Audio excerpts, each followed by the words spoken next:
అందరికీ నమస్కారం. నా పేరు రమ. 'ఏడడుగుల పయనం' సీజన్ 2 40వ భాగం. రచయిత కన్నమ్మ గారు. ఫ్రెండ్స్, కథ చదవడం స్టార్ట్ చేసినప్పుడే వీడియోకి ఒక లైక్ చేయండి. అలాగే హైప్ కనిపిస్తే ప్రెస్ చేయండి. తన కడుపు నొప్పి పెడుతుంటే కడుపు మీద చేయి పెట్టుకొని, బంగారం ఆకలిగా ఉందా?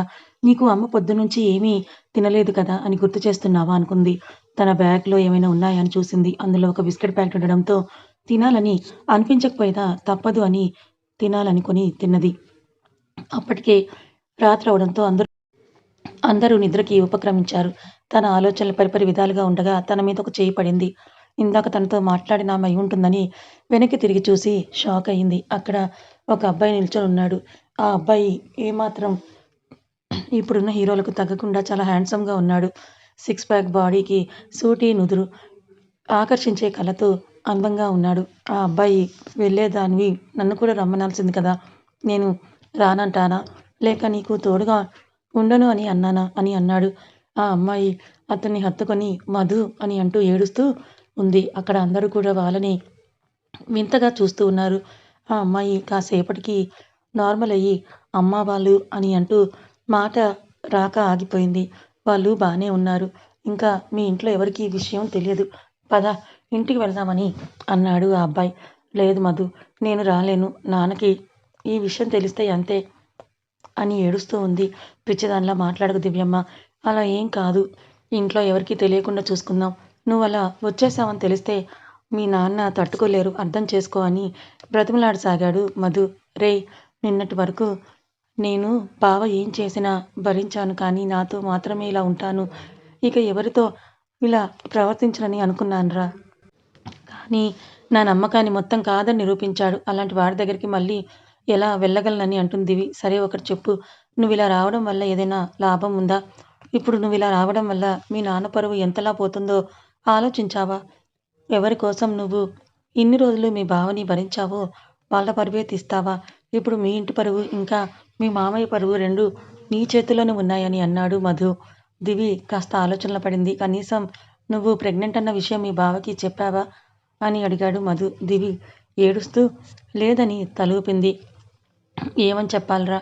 నన్ను కనీసం మనిషిగా కూడా చూడని వాడికి నీ వల్ల నాకు కడుపొచ్చిందని ఎలా చెప్పగలను? ఒకవేళ చెప్పినా అక్కడి నుంచి పెద్ద రియాక్షన్ ఏమీ రాదురా. నా బావకి కావాల్సింది జస్ట్ నా శరీరం అంతే అని బాధగా అంటుంది దివి. సరే అయితే కనీసం మీ నాన్న వాళ్ళకైనా నిజం చెప్పు. వాళ్ళే ఏదో ఒకటి చేస్తారు అని అంటాడు మధు. విక్కీ ముందుకు వెళ్ళాలంటేనే నాకు ధైర్యం చాలడం లేదురా. అలాంటిది విక్కీ దగ్గరికి వెళ్ళి నేను 3 నెలల గర్భవతిని అని ఎలా చెప్తానురా? పెళ్ళై 3 రోజులు కూడా కాలేదు. అప్పుడే 3 నెలలు అంటే నా వాళ్ళు భరించగలరా?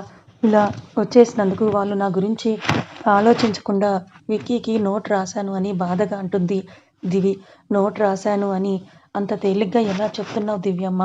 ఇప్పుడు నువ్వు ఇలా దూరంగా వచ్చేస్తే వాళ్ళు భరించగలరా? మీ నాన్న మిమ్మల్ని కళ్ళల్లో పెట్టుకొని చూసుకున్నారు. అలాంటిది నువ్వు ఇలా వచ్చేసావంటే వాళ్ళెలా ఉంటారో చెప్పు అని అంటాడు మధు. ఇప్పుడు నేను అందరి గురించి ఆలోచించలేకపోతున్నానురా. నాకు నా వాళ్ళని ఎలా ఫేస్ చేయాలో కూడా తెలియడం లేదురా. అందుకే ఏమీ చేయలేక ఇలా దూరంగా ఉందామని వచ్చేశాను అని దివ్య అంటుంది. సరే నాతో రా. నేను నిన్ను అందరికీ దూరంగా తీసుకొని వెళ్తానని అంటాడు మధు. ఇప్పటికే నిన్ను బాధ పెట్టాను. ఇంకా నిన్ను ఇబ్బంది పెట్టలేకనే నీకు కూడా చెప్పకుండా ఇలా వచ్చేశాను అని బాధగా అంటుంది దివి. నిన్ను నేను ఎప్పటికీ ఇబ్బంది అని అనుకోనని ఆ విషయం నీకు కూడా తెలుసు. నిన్ను బాగా చూసుకుంటాను. నాతో వచ్చేయ్. నువ్వు ఎక్కడ ఉన్నావు అనేది ఎవరికీ తెలియకుండా చూసుకుంటానని అంటాడు మధు. దివికి ఇప్పుడు తను ధీరజ్‌కి కనిపించకుండా వెళ్ళిపోవాలి అనే ఉంది. అందుకే అతనికి తెలియకుండా చేసే అవకాశం మధుకి చాలా సులభం. అందుకే ఇంకేమీ ఆలోచించకుండా అలాగే అని అంటుంది. మధు పద అని తన చేయి పట్టుకొని ట్రైన్ తలుపు దగ్గరికి వెళ్ళి నెక్స్ట్ స్టాప్‌లో దిగుతారు. మధు దివిని అతని గెస్ట్ హౌస్ దగ్గరికి తీసుకువెళ్తాడు. దారిలో బయటికి చూస్తూ తన కన్నీళ్లను స్వేచ్ఛగా వదిలేసింది దివి. ఇన్ని రోజులకి తనకు స్వేచ్ఛగా ఏడ్చే ఛాన్స్ వచ్చింది. మధు తనని కదపాలని అనుకోలేదు. తను ఎంతలా బాధను దాచుకుందో అతనికి మెల్లిగా అర్థమయ్యింది. ఆమె బాధ కన్నీటి రూపంలో బయటికి వస్తేనే గానీ ఆమెకు కాస్త ప్రశాంతంగా ఉంటుంది అని అనుకున్నాడు. గెస్ట్ హౌస్‌కి వెళ్ళేసరికి సూర్యుడు అప్పుడే ఉదయిస్తున్న దృశ్యం కనిపిస్తుంటే దివి ఇప్పుడు తన వాళ్ళతో లేదన్న విషయం వాళ్ళకి ఇంకా సేపట్లో తెలుస్తుంది అని ఇంకా బాధపడుతూ ఉంది. దివ్యమ్మ నువ్వు ఫ్రెష్ అప్ అవ్వు అని తనకి ఒక రూమ్ చూపిస్తాడు. దివి అని ఆ రూమ్‌లోకి వెళ్ళి బెడ్ మీద కూర్చొని తన ఇంట్లో వాళ్ళందరూ తన గురించి ఏమేమి అనుకుంటున్నారో అని ఆలోచిస్తూ ఉంటుంది. ఇప్పటికే ఇంట్లో అందరికీ నేను ఇంట్లో లేననే విషయం తెలిసిపోయే ఉంటుంది. బావ ఎలా రియాక్ట్ అవుతాడో విక్కీ, మమ్మీ వాళ్ళు ఎలా ఫీల్ అవుతారో తెలియదు. నేను లెటర్ రాయడం వల్ల ఎవరికీ నేను బావ వల్ల వచ్చేసాను అనే విషయం తెలియదు. కానీ బావకి మాత్రం తన వల్లే నేను వచ్చేసానని తెలుసు కాబట్టి బావ నా గురించి వెతికే ప్రయత్నం చేస్తాడా? బావ మనసులో ఎప్పుడు ఏం రన్ అవుతుందో తెలియదు. నేను ఇలా చేసినందుకు ఇంకా కోపం పెంచుకుంటాడా అని రకరకాలుగా ఆలోచిస్తూ ఉంది దివి. కొన్ని రోజుల తర్వాత అమ్మా నెక్స్ట్ మీరే రెడీగా ఉండండి అని చెప్పారు రిజిస్టర్ ఆఫీస్ ప్యూన్. అలాగే అని అంటాడు అద్విక్. అద్విక్ కారులో కూర్చున్న చైత్ర విక్రమ్ల దగ్గరికి వెళ్ళి విక్కీ నెక్స్ట్ మనదే అంట పిలిచారు అని అంటాడు. అవునా అని అంటూ ఇద్దరు కారు దిగుతారు. వెనుక కారు నుండి కిట్టు ఇంకా హర్ష కూడా దిగుతారు. అద్విక్ ఆ పక్కనే ఉన్న కారులో ఉన్న అద్దుకి రా అన్నట్టు సైగ చేస్తాడు. అద్దు అలాగే అన్నట్టు తలూపి పెళ్లి కూతురుగా రెడీ అయి ఉన్న మనుతో సహా కారు దిగుతుంది. అద్దు ముభావంగా ఉన్న మనుని చూసి మను ఇప్పటికే టైం మించిపోలేదు. ఈ పెళ్లి నీకు ఇష్టం లేకపోతే ఇష్టం లేదు అని చెప్పు అని అంటుంది. అలాంటిదేమీ లేదు వదిన, నాకు ఈ పెళ్లి ఇష్టమే అని తల చిన్నగా ఊపుతూ నవ్వుతూ అంటుంది. ఆ నవ్వులో జీవం లేదు. తన వెనుకే ధీరజ్ పెళ్ళికొడుకు గెటప్‌లో కారు దిగుతాడు. ధీరజ్ కూడా మను పక్కనే నిలబడి మను నీకు ఈ పెళ్లి ఇష్టం లేదని నాకు బాగా తెలుసు. బలవంతంగా చేసుకోవాల్సిన అవసరం ఏముంది అని అంటాడు. బావా నాకు నిన్ను పెళ్లి చేసుకోవడం ఇష్టమే. మీరింకా ఏం మాట్లాడకండి అని అంటుంది. ఈ పెళ్లి నీకు ఇష్టం ఉన్నా నాకు ఈ పెళ్లి ఇష్టం లేదు. నా భార్య స్థానం కేవలం మీ అక్కకి మాత్రమే సొంతం. నువ్వే నన్ను మావయ్య వాళ్ళని బలవంతంగా ఈ పెళ్లికి ఒప్పించావు. నీ మనసు మారుతుందేమో అని అనుకున్నాను కానీ మారేలా లేదు కదా అని మనసులో అనుకుంటాడు ధీరజ్. బావా నువ్వైనా మనుకి చెప్పు అని అంటుంది అద్దు. ఏమని చెప్పాలో అర్థం కావడం లేదే. నాకసలు మాటలు కూడా రావడం లేదు అని అంటాడు అద్విక్. అన్నయ్యకి వదినతో పెళ్ళై కనీసం 2 నెలలు కూడా దాటలేదు. అలాంటిది ఇప్పుడు మనుతో పెళ్ళేంటి అని అంటుంది అద్దు. మనునే కోరుకున్నప్పుడు మనం మాత్రం ఏం చేయగలం అని అంటాడు అద్విక్. మను అర్థం పర్థం లేకుండా ప్రవర్తిస్తుంటే వారించాలి కానీ ఇలా సపోర్ట్ చేయడం బాలేదు బావ అని అంటుంది అద్దు. నాకు తెలిసి ఈ పెళ్లి జరగదు అద్దు అని అతని మనసులో మాట బయట పెడతాడు అద్విక్. ఇక్కడి దాకా వచ్చాక జరగకపోవడం ఏంటి బావ అని అంటుంది అయోమయంగా, ఆశ్చర్యంగా అద్దు. విక్కీ ఏదో ప్లాన్‌లో ఉన్నాడు అని అనిపిస్తోంది అని కిట్టుతో మాట్లాడుతూ ఉన్న విక్రమ్‌నే చూస్తూ అంటాడు అద్విక్. మావయ్యనా అని అంటూ విక్రమ్‌ని చూస్తుంది. నిన్నటి వరకు దిగులుగా ఉన్న విక్రమ్ మొహం ఇప్పుడు కొంచెం నార్మల్‌గా కనిపించడంతో తనకి కూడా అద్విక్ లాగానే డౌట్‌గా ఉంటుంది. అయితే ఈ పెళ్లి జరగదు అంటావా బావ అని అడుగుతుంది అద్దు. అంతే అనిపిస్తోందని అంటాడు అద్విక్. అద్దు చూద్దాం మరి ఏమవుతుందో అని అంటుంది. అద్దు మనుకి అయితే ఇలా పెళ్లి చేసుకోవడానికి ఒక కారణం ఉంది. మరి బావ ఎలా ఒప్పుకున్నాడే అని అడుగుతాడు అద్విక్. అన్నయ్యని ఆ విషయం అడిగితే చెప్పలేదు బావ అని అంటుంది అద్దు. అద్విక్ ఓహ్ అని అంటాడు. ఇంకా ఇద్దరు ఏం జరుగుతుందా అని చూస్తూ ఉంటారు. మను ఒకవైపు నిలబడి ఉంటే ధీరజ్ ఒకవైపు నిలబడి ఉంటాడు. నా అంచనా నిజమై నువ్వు ఇక్కడికి రావాలి బేబీ. అప్పుడు ఈ పెళ్లి ఆగిపోతుంది. అలానే నిన్ను ఎవరికీ కనిపించనంత దూరంగా ఎత్తుకెళ్ళిపోతాను. వచ్చేయ్ బేబీ నా దగ్గరకొచ్చేయ్. నాకు నీ గురించి నీ కడుపులో పెరుగుతున్న మన బేబీ గురించి దడగా ఉందని మనసులో అనుకుంటాడు ధీరజ్. రిజిస్టర్ గారు పిలుచుకోవడంతో మను ఇంకా ధీరజ్‌తో కలిసి అందరూ కూడా లోపలికి వెళ్తారు. మను తలొంచుకొని ఉంటుంది. తనకి ఒక పక్క విక్రమ్, చైత్ర నిలబడతారు. తనకి ఇంకో పక్క నిల్చుంటాడు అతను. రిజిస్టర్ మేడం సైన్ చేయండని మనుతో అనగానే మను భారంగా ఊపిరి పీల్చుకొని సైన్ చేస్తుంది. ఆ తర్వాత అతను కూడా సైన్ చేయమని చెప్పగానే అతను కూడా సైన్ చేస్తాడు. రిజిస్టర్ స్టాంప్ వేస్తూ కంగ్రాట్స్ బోత్ ఆఫ్ యూ అని అంటాడు. మను ఏం రెస్పాండ్ అవ్వకుండా మౌనంగా ఉంటే అతను చిన్నగా నవ్వుతాడు. సార్ మీరు తాళి కట్టేదుంటే మీరు చేసుకోవచ్చని అంటాడు రిజిస్టర్. ఆ! అని విక్రమ్ అతని దగ్గర ఉన్న తాళి అతని చేతికిచ్చి తన మెడలో కట్టు మధు అని అంటాడు. మధు అన్న మాట విని అప్పటి వరకు తల వంచుకొని ఉన్న మను తలెత్తి అతని వైపే చూస్తుంది. మధు నవ్వుతూ విక్రమ్ ఇస్తున్న తాళి తీసుకుని అతన్నే చూస్తున్న మనునే చూస్తూ ఆమె మెడలో 3 ముళ్ళు వేస్తాడు. మను అతని వైపు అతని వెనక నవ్వుతూ నిలబడ్డ ధీరజ్ వైపే మార్చి మార్చి చూస్తూ ఉంది. మధు ఆమె మెడలో తాళి కట్టి మన పెళ్లి అంగరంగ వైభవంగా జరుగుతుందనన్నావు కానీ చూసావా? ఇలా రిజిస్టర్ ఆఫీస్‌లో సింపుల్‌గా చేసుకున్నామని అంటాడు. మను ఆ మాటకి అప్పుడెప్పుడో తను చెప్పినది గుర్తు చేసుకొని కళ్ళల్లో నీళ్లు తెచ్చుకొని మొహం పక్కకి తిప్పుకుంటుంది.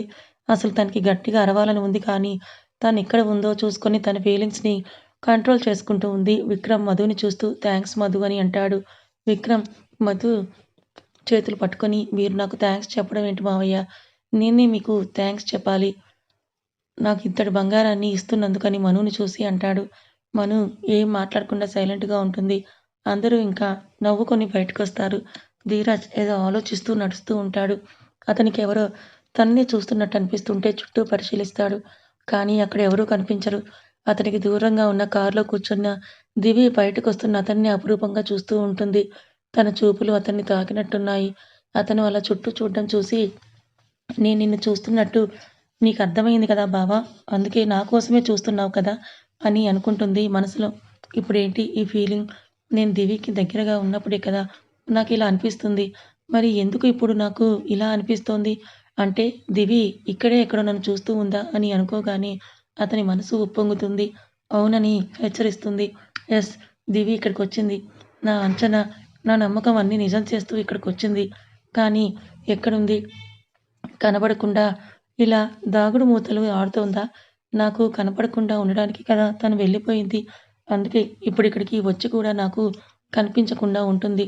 ఇప్పుడు తను ఎక్కడుందో ఎలా తెలుసుకోవాలి అని ఆలోచిస్తూ ఉన్న అతనికి ఒక చిన్న బాబు అతని ప్యాంట్ లాగుతూ కనిపించాడు. ధీరజ్ ఆ బాబు వైపే చూశాడు. ఆ బాబు ధీరజ్‌ని కిందకొంగమని చెప్తాడు.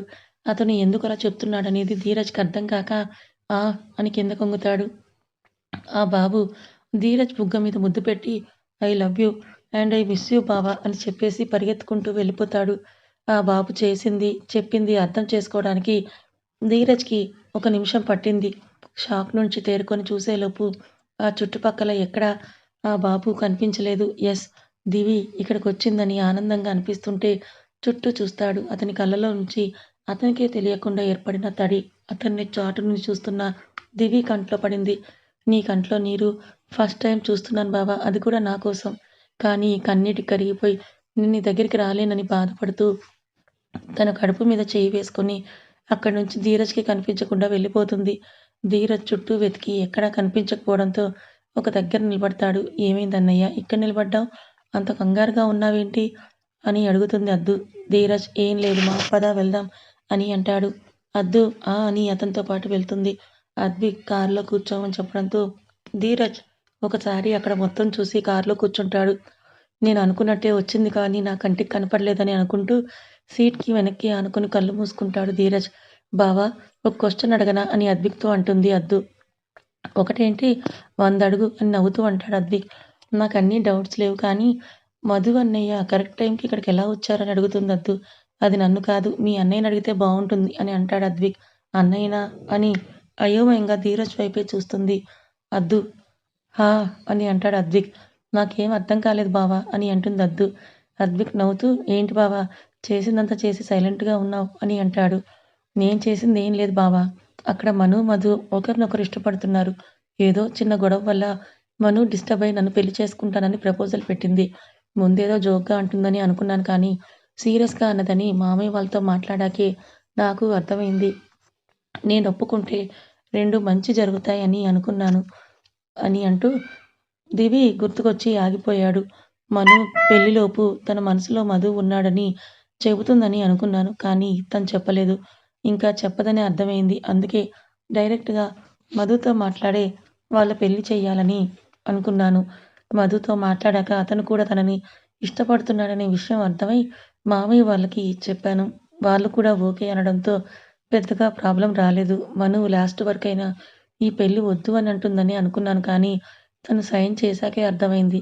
తన మనసు గాయపడిందని మెల్లిగా అంటాడు ధీరజ్.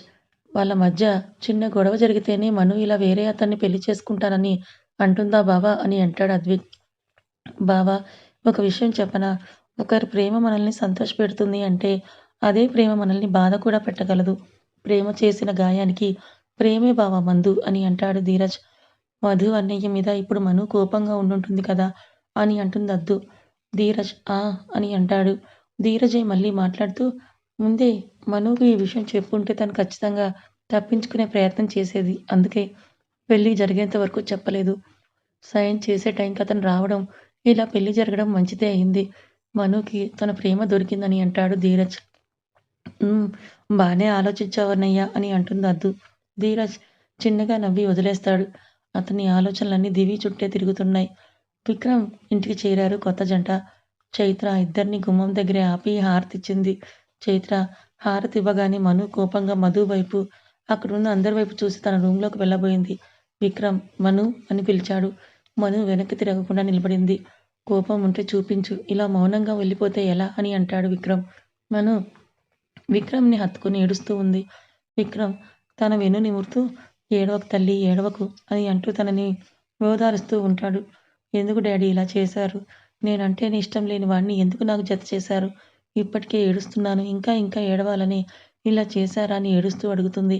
చైత్రకి బాధగా అనిపించింది. దివి గుర్తుకొచ్చింది. విక్రమ్ పక్కకు వెళ్లి నిలబడి మను కన్నీళ్లను తుడిచింది.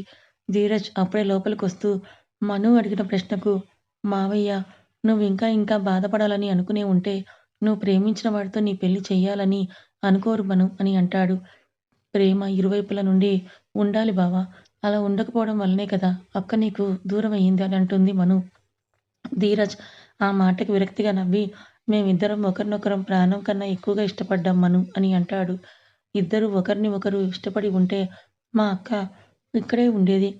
అలా ఎవరినో ప్రేమించానని ఒక లెటర్ రాసి పెట్టేసి వెళ్ళిపోయేది కాదని కోపంగా సీరియస్‌గా అంటుంది. ధీరజ్ నీకింకా మీ అక్క నన్ను ప్రేమించిందంటే నమ్మకం కుదరటం లేదా? రా అయితే అని అంటూ మను చేయి పట్టుకొని దివి రూమ్ దగ్గరికి తీసుకువెళ్ళాడు. అతను దివి అతన్ని ఇష్టపడుతోందని చెప్పింది విని షాక్ అయిన అద్విక్, అద్దు వాళ్ళు కూడా ధీరజ్ వెనకే వెళ్లారు. మధుకి ధీరజ్ ఏం చూపించబోతున్నాడో అర్థమై అక్కడే విక్రమ్ చేతులతో నిల్చున్నాడు. ధీరజ్ దివి రూమ్‌లోని సీక్రెట్ రూమ్ డోర్ ఓపెన్ చేసి మనుని చూడమని అంటాడు. మను ఆ రూమ్ చూసి షాక్ అవుతుంది. చూడు మను, ఈ రూమ్ మొత్తం చూడు. ఇప్పుడు కూడా నీకు మీ అక్క నన్ను ప్రేమించడం లేదని అనిపిస్తోందా? అని సీరియస్‌గా అడుగుతాడు ధీరజ్. మను ఆ రూమ్ మొత్తం నిండిపోయిన ధీరజ్ పిక్స్‌ని చూసి ఆశ్చర్యపోతూ అక్క నిన్నే ప్రేమిస్తే ఎందుకు ఎవరినో ప్రేమించానని చెప్పి వెళ్ళిపోయింది అని అడుగుతుంది. ధీరజ్ చిన్నగా నవ్వి అక్కడి నుంచి బయటకొచ్చేస్తాడు. అద్దు, అద్విక్ కూడా అది చూసి షాక్ అవుతారు. బావ వదిన రూమ్ అంతా అన్నయ్య ఫోటోలతో నింపేసింది. మరి తనెందుకలా వెళ్ళిపోయిందని షాక్ అవుతూ అడుగుతుంది అద్దు. ఒసేయ్ నాకు కూడా నీతో పాటు ఇప్పుడే కదా అసలు విషయం తెలిసింది. మరి నన్నడిగితే నేనేం చెప్తాను అని అయోమయంగా చూస్తూ అంటాడు అద్విక్. కథ ఇంకా ఉంది. కథ నచ్చితే లైక్ చేయండి.